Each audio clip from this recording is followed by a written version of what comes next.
welcome to the panel. So first off, we just thought we'd just open with a discussion about what does leadership mean in the event space. So for me, working in leadership, there are many definitions of leadership, but one of the best ones, and perhaps one of the most relevant ones for the industry today, which is that a leader is someone who has followers. And that is certainly something we saw coming out in the influencer panel yesterday. So I'll kick that off as a thought starter, and then perhaps let's look at what is leadership versus management, and the tiers of leadership that we see in the event space. So it's a hodgepodge. Whoever feels called to speak, please speak. Shall I start? I don't. Oh, it is working. Hello. Hi. Yeah, I think for me, and in terms of the panel discussion, when people were talking about women in leadership, I think the point was that it's women in those top jobs at the top of the pyramid, and that was what we were kind of focusing on, and what that actually means, what you do when you're in a leadership role like that. And for me, that is essentially somebody who can have vision, and who can create a pathway of achieving that vision, and then also somebody who can inspire and motivate a team to work with them in order to work towards a common goal and objectives in order to achieve a vision together. So it's somebody who can inspire and motivate, and as I said, has this vision. But interestingly, we were talking about the sort of layers throughout the events industry. I personally think that it's worth saying at this point that somewhere like the events industry in particular, for me, with the different roles that happen throughout the sort of the tapestry of putting on an event, shall we say, I think that there are leadership positions that are interwoven into that tapestry, not just the top bod at the top who's making those top decisions. I think a leadership role is about having ultimate decision-making responsibility and accountability for something. And if you're talking about the top of the pyramid, it's obviously the responsibility for decisions and accountability for the business as a whole. But if you are working in events, I think there are a number of different levels throughout this tapestry of an event that are leadership positions. You've got catering managers and crew managers, and the event manager themselves, who has responsibility for making decisions and accountability for things, and who also need to lead and motivate teams in order to work together to get to that common goal. So I think it's just worth saying that while there is this pyramid of this leadership person at the top, it doesn't mean that anyone else who's below that is not also in some form of position of leadership. Thank you. Sorry, I waffled for an awfully long time then. Just snatch her away from me. Yes. Who's next? Jane. I mean, I echo a lot of what you just said. She said. It's quite straightforward. I would perhaps add to that, I think it's about role models as well. I think from a leadership perspective, and especially when you kind of look back and see the number of women that want to make their way into top-level positions, it's about helping people to take their potential and to reach those positions. So providing role models, helping people, training, mentoring, kind of putting the drawbridge back down to help others follow. So I think that for me is quite an important part of how I see leadership and how I hope I've been a leader in my various leadership roles. And it's also about recognising talent all the way through, from the start all the way up to the top, and developing that. That's part of your responsibility as a leader as well.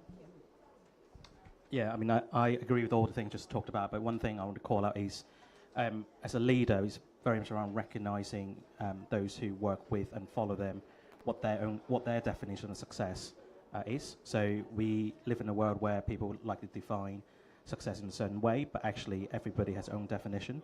Leaders are the ones who recognise that actually you might be quite happy just to have delivered a great event, and that's what you want to focus on, being on a delivery basis as opposed to running the firm. And actually that's quite okay, rather than forcing you to be something you're not. And I think great leaders make sure that they help you play to your strengths as opposed to trying to turn you into something that perhaps you're never going to become. Thank you. So I just wanted to sort of start off with some sort of personal experiences of what it's like to be a woman in leadership in the event space. I think one of the things it's important to call out here is that actually the event space is quite a female-orientated workspace. So talking with you before the panel, a lot of you were talking about the fact that actually you've got quite female-orientated spaces. So, I mean, I've got a question around that, which is that why does the event space attract more women into it than men. I'd love your perspective on that. And then the second, perhaps we'll come back to that second. The first piece is, what are your direct experiences of being a woman in leadership roles in the event space? And what has been great about that? And perhaps also, what are some of your struggles with it too, if you've been aware of places where it has been a struggle? Should I pick up that again? I think for me, I have not really ever had a perception of being at a disadvantage because I am a woman in the events industry. And I don't know whether that's just because I've worked in wonderful places where they've supported me, or whether I've just ignored it and not let myself be impacted by any negativity that might have been coming my way. I think coming up through the ranks, as it were, was I aware of sort of, misogyny might be a bit of a strong word, but was I aware of that? I think I was, but I certainly didn't let it impact me. The roles that I've worked in before, I was working in big commercial arenas and music festivals, so it was much more male orientated than where I work now. And there definitely was a different culture, a different vibe. It's a different industry to where I am now.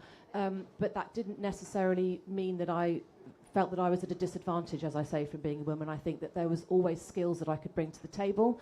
And I think that there was always a culture of actually everybody needs to muck in, because when you're putting on events, stuff happens that you anticipate and you don't anticipate. So actually, if someone's got the skills, I don't really care what gender you are, just get on and do it, please.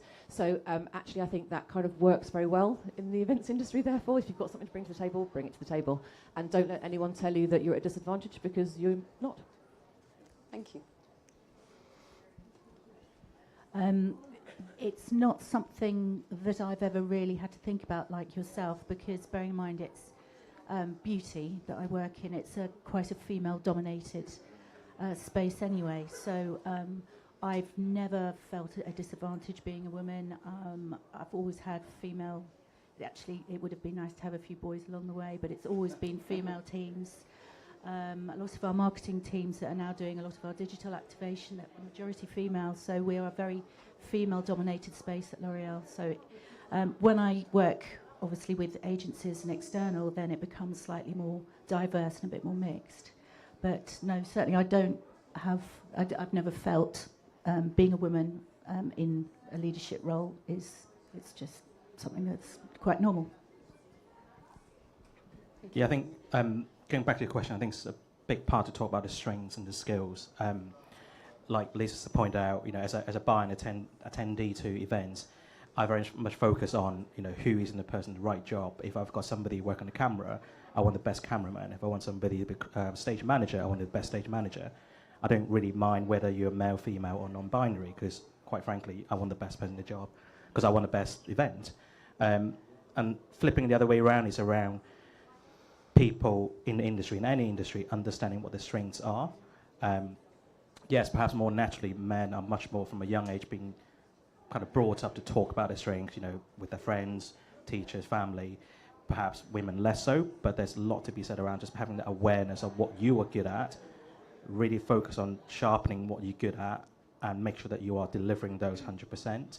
And I think if you do that, you will be a leader in many ways. And actually, to Liz's point, and that's what, as industry people who are looking to attend an event look for, and that's quite important for me. So I guess that begs the question, do we need to do special things and have special initiatives to nurture female talent in the industry? Because some of what you're saying is it's not about being a woman, it's about having the right skills for the job. And I know a number of you have been involved in different initiatives which have been helping women to progress through the workplace. So just let's have a little chat about that, perhaps. I mean, to go back to your previous point, I have seen resistance to my progression, overtly and less kind of bluntly, covertly. Thanks, Kevin. And I think it does still exist out there. And I think in bigger businesses where your talent acquisition and your HR teams are more robust, it's easier to eliminate. I think perhaps in smaller businesses or smaller teams where that unconscious bias can creep in, I think it's quite difficult to eliminate it because you're in a smaller environment and therefore it's more difficult to challenge. So I think it still does exist. And, you know, for us all to say it's perfect out there, go ahead, keep going, crack on, sometimes can be a little bit disingenuous. There may be struggles that you guys face that, you know, it's not as easy as that just to tackle. But I think there are, you know, things that perhaps we can do to try and get round those. Perhaps the first is whether you stay in that environment and taking ownership for your own career. And again, where I've seen that happen, I've, you know, looked at, is that the place that I want to be? Is that the place that I can see nurturing me and helping me into a leadership role? In the places where I thought, no, I don't think it is, then I've left and found somewhere else where I thought could help me do that. So I think, yes, there is a need. To your second question, there is a need to help people do things differently. One of the outside networks I'm involved in is an industry association. And before we go into that, because I do want to hear about that, but and I don't want to put you on the spot, and this is maybe a bit of a vulnerable question for first thing in the morning, but without naming names and places, are you able to give a couple of examples of your direct personal experience where you feel that this bias has crept in? I appreciate, and if anybody else has got any examples which they're prepared to share. And if there's any from the audience, I'd also like to hear those, because this is the stuff that we're trying to bring out. I mean, this is the real meat of the discussion. We're all successful people up here. I think there's times when I've been told that I'm terribly forthright, and I feel that if I was a man, I might not have been told that. Yeah, you're bossy, right? You're a bossy because you're a girl and you're being assertive, whereas for a guy it's fine. And I think it's funny, we were talking actually just before coming up here about whether or not these gender perceptions are nature or nurture. I can't remember, was it the Athena? Yeah, so there's a book that came out a few years ago called The Athena Doctrine, and it's by a couple of management consultants, and they did a study of 350,000 people around the world in leadership roles, and asked, I think it was leadership roles, I'm not sure, asked them about these principles of masculine and feminine qualities in people, which is based on the Jungian animus work, which you may be familiar with through psychology. And there was a general appreciation globally that masculine and feminine qualities, like assertiveness, which is perceived as a masculine quality, do exist. And then the book was looking at actually what does leadership need? What do we as humanity and what does the planet need to actually move into the next stage of generation? And it was that more feminine qualities are needed in leadership. So it's not about women being at the top, it's about women and men being at the top, and equal and harmonized use of masculine and feminine values in the workplace. So this is quite a big piece. And then what they had in the book is examples of different companies around the world which are using more feminine-based values, which is around collaboration and cooperation, rather than sort of command and control structures. And I think that is a trend that certainly we're seeing in successful businesses, is that there is a requirement with matrix structures in organizations, with the flattening of hierarchies in businesses, and also with internet-based companies where we've got so much collaboration and cooperation that is becoming out of our control as leaders. It's like we're setting up things and people are joining in with groups on Facebook and LinkedIn, and we don't know who's in what anymore. So we're having to sort of surrender control, which is not a very masculine quality if we choose this model of masculine and feminine qualities. But I think that could be quite dangerous, because we're reinforcing these stereotypes that you have these masculine and feminine qualities. And we were talking earlier again, there was a programme on BBC called No More Boys and Girls. I don't know how many of you saw that.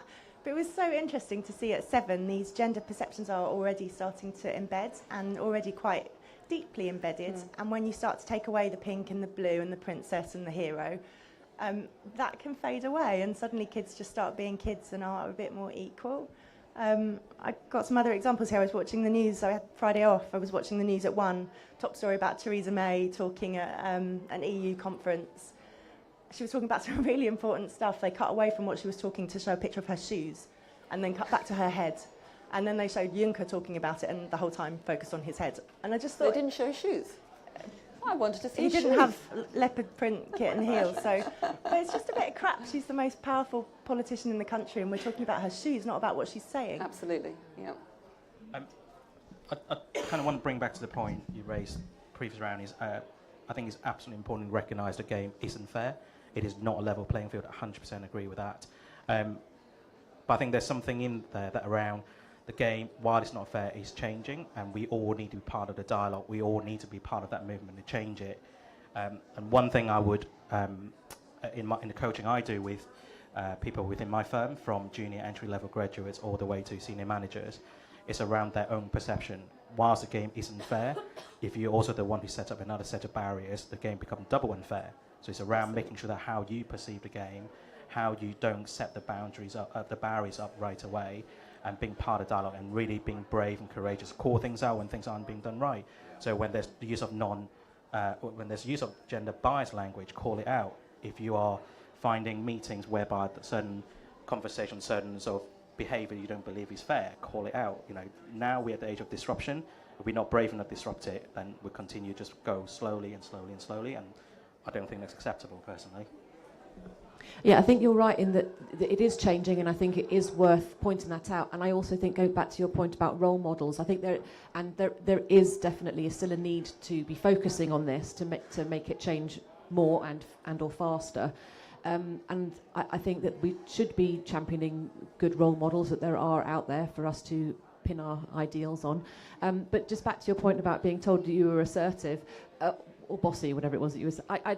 Part of me kind of thinks, well, great, own that. And I'm sure you did. And actually, interestingly, there are certain environments where that would be an absolute joy to have somebody who was really assertive and a female who was really assertive / bossy. So I think it comes down to where you are and where you're positioning you in, which sector you're in, and whether it's appropriate, and whether what your attitude is and the way that you work is appropriate to where you are. Because I think it does come down to a general attitude, back to what you believe about yourself, what you perceive of yourself, what you think you have to offer. Go find that place where they agree with you and they can nurture you and they can give you all of the development opportunities that you need to be the best that you can be. Don't necessarily sit in a place where they're going to make you feel terrible for being assertive and bossy. Go somewhere where actually that's like the best skill that you could possibly offer them, because that's what you should be doing.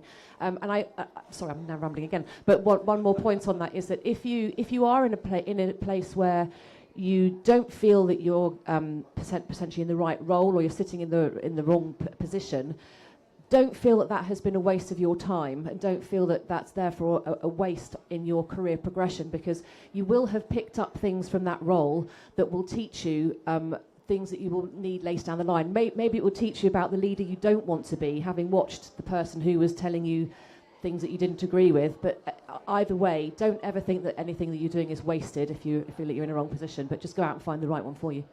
Yeah, I just we're sort of coming into this now, but I just want to acknowledge the questions on here, and I think this is the big meaty one on here, which is that we've been talking about this for a few years, and we've been talking about it for many years. In this age of disruption, we're starting to talk about this, so I really want to focus the rest of the discussion here, because I feel this is where we can really add value. And today is how can we be the change and see the change that needs to happen. One of the things that I think we have seen in the course of the last decade or so is the rise in the number of female entrepreneurs. And one of the reasons for that is because women are coming out of environments that they don't want to be in and setting up businesses where they can operate on their own rules and according to the way that they want to be in the world. So on the one hand, that's a great initiative, and I highly support it, and I'm quite involved in that world myself.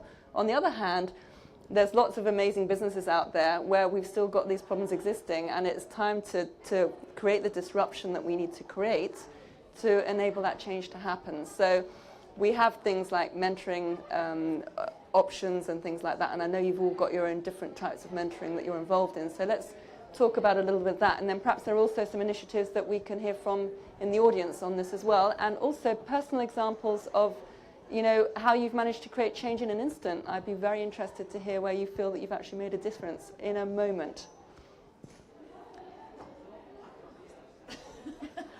For example, don't look at my shoes. We've actually got something at L'Oréal which is more about working smart. So it's about not being a 9-to-5 Monday to Friday, which events isn't anyway, but the fact is that you are allowed to choose your hours and you are trusted through your line manager to work that. It's also, you don't have to be in the office. There's no forcing you to go and be sat at a desk. We're facing a point where we've actually got too many members of staff, so we're encouraging hot desking and working from home very much. And that has certainly in my role, which is massively antisocial at times, allowed me to balance my work with my children. So because events is not sympathetic to children. So that's been something that's really been great from my company's point of view.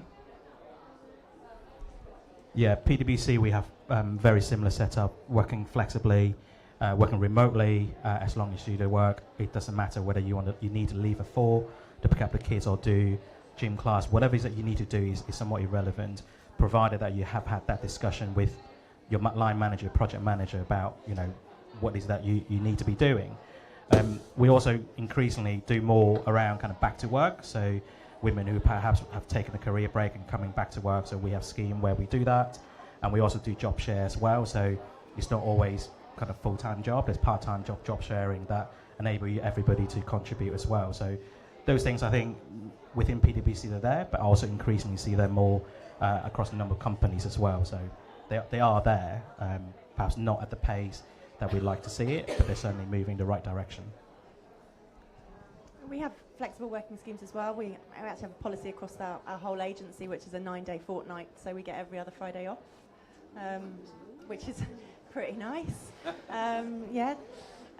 We work an extra hour Monday to Thursday for the fortnight, and then we get our Fridays off. So that seems to work pretty well for the people in the business at the moment, given the stage of life that they're at. It's a pretty young company. In terms of kind of flexible working, I think again, we're a reasonably small team, so it's good to have people in the office to work together. We found that generally works pretty well for events where we've got a small number of stakeholders that kind of need to sit around the table and get stuff done together. But in previous roles, I've worked flexibly, and that's worked equally as well. I guess it just depends on the requirements of the role and the projects that you're working on, and being able to have the conversation about what the needs are of that particular project at that particular time, and then being able to set up your processes to work as they should, rather than, I guess, being fixed to the old way of you've got your desk and you rock up at 9 o'clock and leave at 5:30, and as long as you're sat at your desk, it doesn't really matter what you achieve, and actually that's not really the right way for today's business. I don't feel like we've answered the question. No, I kind of wanted to bring this in. Question. I'm not sure where we are. If somebody can give me a 10-minute warning of where we are on the panel, because there's no clock here, so I'm not entirely sure. No, thank you. I just wanted to get into this sort of elephant in the room, really, around can women have it all? And so I think there's been a couple of very high-profile women who've brought books out in this field recently. One is Sheryl Sandberg with Lean In, and then, of course, with the death of her husband, she actually revoked some of what she was saying and stepped back from, yes, lean in and you can have it all, to actually know what that is simply not my truth. And I don't stand by everything that I chose to put in that book. And then the book that came out after that was Ariana Huffington's Thrive. And again, she went into a personal process of overwhelm and collapse, and said, what do I need to thrive as a woman in the workplace? So I think there is this kind of principle around what do we need, and as women who want to have children, how do we, this work-life balance between family, children and work, what does a healthy working environment really look like for us? So let's bring that into the discussion. I don't have kids, so childcare isn't something that I've had to consider yet, but many of my friends do, many of the team that I work with at the moment do. But to go back to the whole thing about having it all, I don't think there are many men that have it all either. So I think that whole thing of having it all is just a bit of a fallacy. It's this pipe dream that sits out there that you're supposed to, aim for, but you ultimately always fail, so you feel bad about it. And that's just a crap way to look at things, I think. So I think we just need to think about the things that we each want to do and the things that we might be prepared to compromise on, and work out what works for you and what makes you happy. For me, we were talking about this earlier on, I'm a netball player. We have netball training every Wednesday night. It starts at 7 o'clock. I'm out of the office by 6 o'clock every Wednesday, and that's just how it goes. If there are events at the weekend, I try and juggle it so that it doesn't interfere with my netball plans, but that's just because I really enjoy doing it. And I guess if you've got kids that have kids clubs, or you need childcare arrangements, you kind of manage it around that, and it's just about being flexible and about your colleagues around you being flexible, and that equal give and take, I guess. Yep. Might be a bit simplistic, sorry if you're a mum and you see that differently. No. Someone that is a mum can have the words. It's you. think the thing is you have to compromise, and you compromise, be it personally and professionally. It's a juggle, and it's a constant balance to try and make sure that you're not giving too much to one part to the other. Of course, there are times where maybe you're very, very busy at work that you do have to compromise in there, but no one is perfect, and I think as long as you keep an open dialogue with those around you, and you might say, look, I really do have to go and pick them up from school today at 3:30 because I haven't seen them for about 2 weeks, then you do. But it's a juggle. Mm-hmm. There's no answer. Yeah, I think we're essentially talking about work-life balance. And funny enough, quite a lot of the coaching I do, some of the demographic talk about, oh yeah, I want to have work-life balance, therefore I want to do this and that outside work. And a lot of the conversation they have is about life. So my challenge back to them is, well, which word in work-life balance is important? I think you just touched on it, is the balance. So in answering the question, can you have it all? Well, what is your all? What is that balance in that all? I think it's the most wonderful thing being a parent.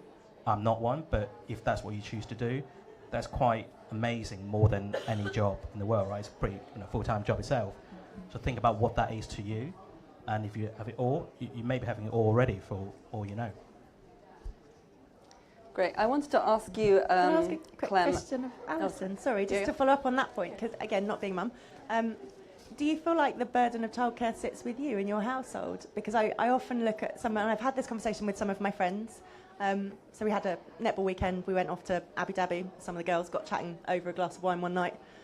One of my friends was just like, oh, it's really great that I can come out here, but I don't think I'll get a chance to do another one later in the year, and rah, rah, rah. It's like, my husband can't be at home all the time. I've managed to, I got my pass for the weekend. Mm-hmm. And I was just like, he's their dad, so surely responsible for 50% of the childcare. So, if he can take his weekends off and do what he wants, surely you can more than once a year. Sorry to be provocative. I'm divorced, so it's slightly different.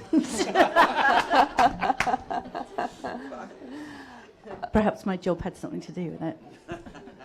I mean, this is a story I hear a lot about when it comes to the sort of the home, and you may, from your previous debate, is that in terms of taking care of these nitty-bitty arrangements of childcare and, what your children need for school the next morning, and making sure they've got the right kit for whatever after-school activities there are, women somehow seem to be, now this is a question, is this nature or nurture, much better at all those little bits, and it seems for a lot of women that guys in the house aren't taking that role. Kevin, do you want to say it? Go. I do. Please do. So, bit of backstory. I'm a single dad. Yeah. I'm a single dad. My kids were 10, 8 and 6, and I have a full-time job. I do have a full-time job. And I admit that childcare in a couple, it's usually 70-30 on the wife, partner. But that isn't how it can be and isn't how it should be. That's up to you as a couple to make that arrangement. In lieu of no arrangement, of course, the ultimate responsibility falls to the woman because of giving birth, but it shouldn't be like that, and it doesn't have to be like that, but you need to set that out straight away. And if you want a career, then you need to make that clear, that this is a joint responsibility. No, and I'm speaking as no man is going to say no. No husband is going to say no to that. But in lieu of no arrangement, it falls to the lady, which is unfortunate, but it's up to the wife, the partner, the mother to say something. As it is in all these situations, I think everyone in the panel has got to somewhere because of who they are. And I was lucky enough to work with Jane for a couple of years. Luck had nothing to do with it, did it, Jane? And if you are clear about what you want out of life, and if you're everyone, the world gets out of the way for the person who knows where they're going.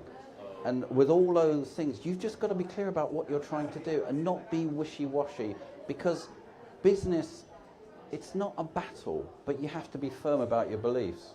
If you're not firm about your beliefs, it's seen as a weakness. If I can't, could I?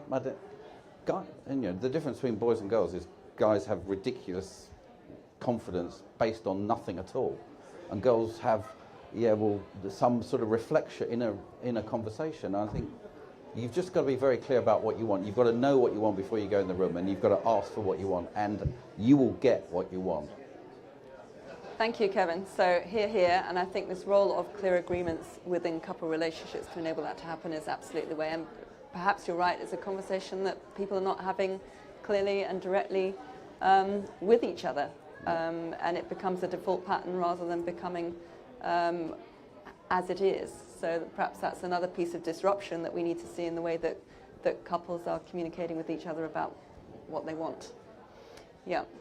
I wanted to come back for your he for she supporter program, Clem. As the man on the panel here, I was very curious. Number one, people are very interested in initiatives to support women climbing to leadership roles, and I guess this is one of the key things that PwC are doing. And also what I wanted to hear from you personally is, how has it changed your understanding of women, and perhaps what you love about them, about us, and what you hate about us? Or perhaps you see us as more the same as you. I'm just curious, as you know, what has changed for you as a result of this work that you're involved in? So I think it's very good questions there, apart from the one, what do you hate about women? I think a lot of the things that we have done as a firm and the things I'm doing, none of them for me are revolutionary. These things are obvious, sensible, small things, but they make a huge difference. So from leaders who are coming out openly talking about why it's important to have a diverse workforce, putting those measures, as I talked about, in place to make it work for everybody in the firm, doing coaching, putting in reverse mentoring where we have more junior member staff mentoring the more senior member staff about how to work in a new world, in an age of disruption. These are the things are relatively simple. It's half an hour here, an hour there, you know. But then they all add up. It's about putting on the front of mind and allowing people to feel that there's a platform to talk about it. Mm-hmm. Don't get me wrong. I don't think anybody is really nailed it out there, but you have to experiment with it. You have to try it. You have to take the first step. Keep one foot in front of the other. As long as you keep doing that, it allows you to get somewhere. And some of the coaching I do, as I talked, I think briefly before, there's a lot of perception from the people that I sit down and talk to about the hierarchy or the system. You know, is it working against me?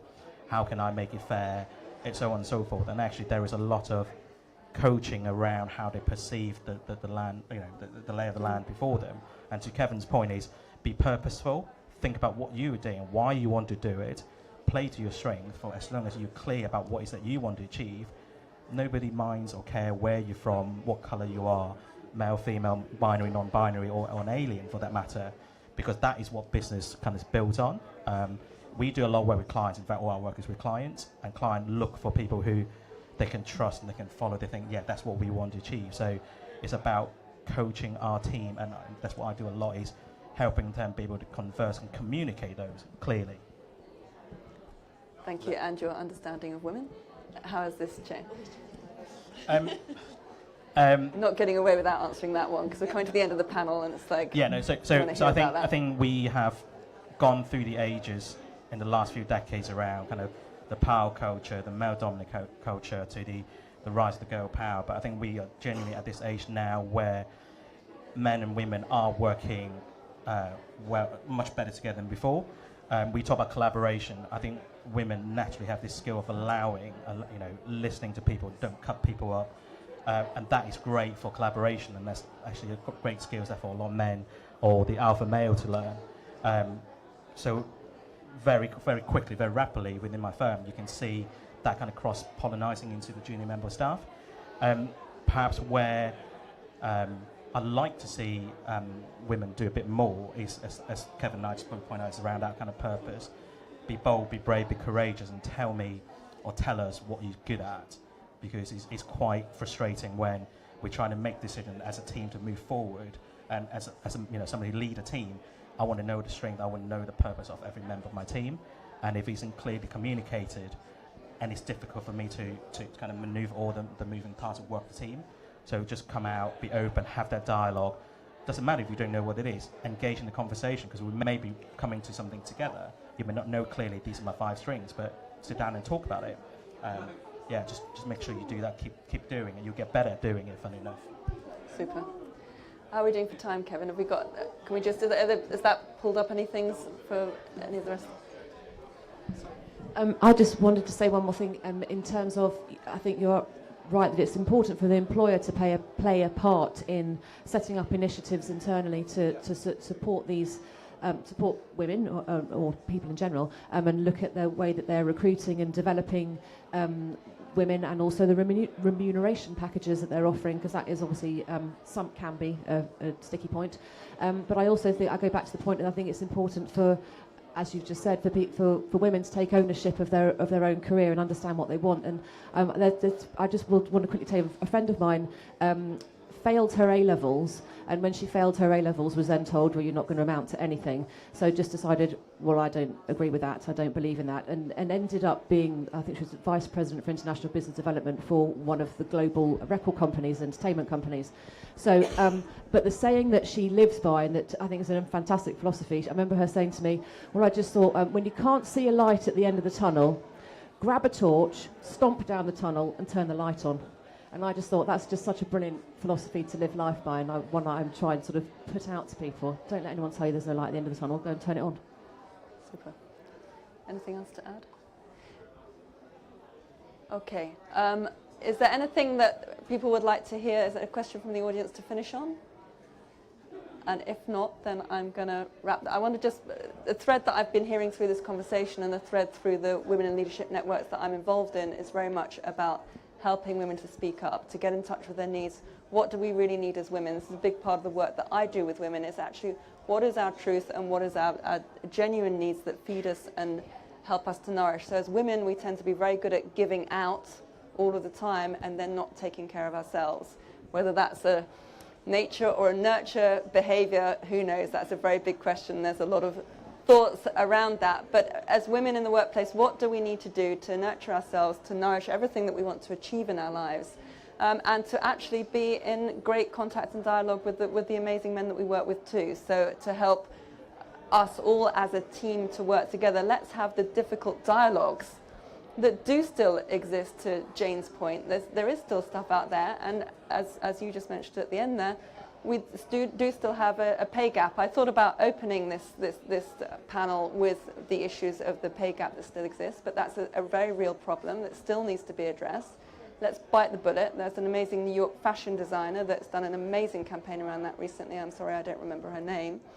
But let's, move towards a place of equality and parity in pay, and let's have grown-up adult conversations with clear agreements about how we can all work better together to create a better workplace and a better world. So with that, thank you all very much indeed. Thank you to these amazing panelists. Thanks, guys. Well done. You're released. Thank you. We've got a half-hour break in the main stage now. I just want to, before you all dash off, I want to say one thing. Who remembers that time when they realised their parents didn't know as much as they thought they did? Okay, bosses at work are like that. They don't know as much as you think. And if you want to know something, if you want to do something, go and ask. It's just like being, no one taught you how to be a parent, those parents in the room. You just find out as you go along. Well, you've just got to say yes to advancement. You've got to go and demand equal pay. You've got to go and ask, because they don't know as much. They don't see all the things you think they see. They definitely don't, because I'm one of them. We've got a half-hour break, and we're back with David Preston talking about talent management. See you in half an hour. Thank you.